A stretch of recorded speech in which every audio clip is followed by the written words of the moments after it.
Hello guys, at ito na nga ang kaganapan sa ating Tuesday Zumba. Siyempre, outfit check. At ayan na nga, Gora Bell na tayo. At gabi nga yan guys, alas 6 pasado na tayo pumunta. At siyempre, nagsisimula na naman sila doon. At ayan na nga, on the way na nga tayo at tatawid na tayo sa papunta na tayong plaza. At ayan, nakita mo talaga ang daming pagkain dyan guys. Ayan, kita mo diba, nakakapanigid sa iyo ang mga pagkain. At syempre, mamaya-maya, habang gutom na mga nagsusumba, ay syempre, kakain na nga yung mga yan. Pagkatapos dyan, o diba, habang ikaw ay nagsusumba, naaamoy mo ang mga pagkain sa paligid.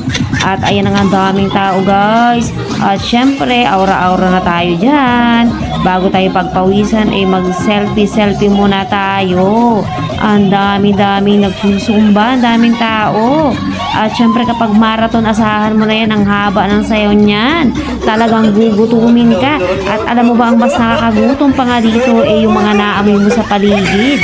At ayan na nga sila mami, o diba? Tagal bago nagkita-kita na naman ulit.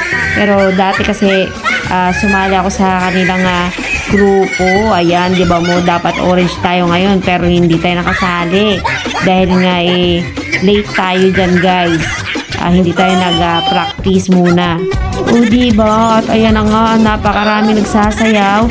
Kanya-kanyang grupo kasi yan, napakaraming grupo na umaten. O diba, ang saya-saya pag ganyan.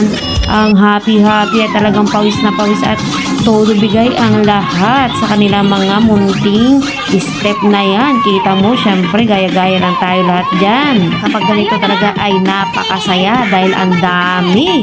Ayan, kita mo si Mami Tess, bigay todo talaga sa kanyang step. At syempre, sumayaw-sayaw na rin tayo dyan. Nakita mo naman dahil puro tayo layer-layer. Kailangan nilumiit-liit tayo. Kaya yan, tingnan mo, diba?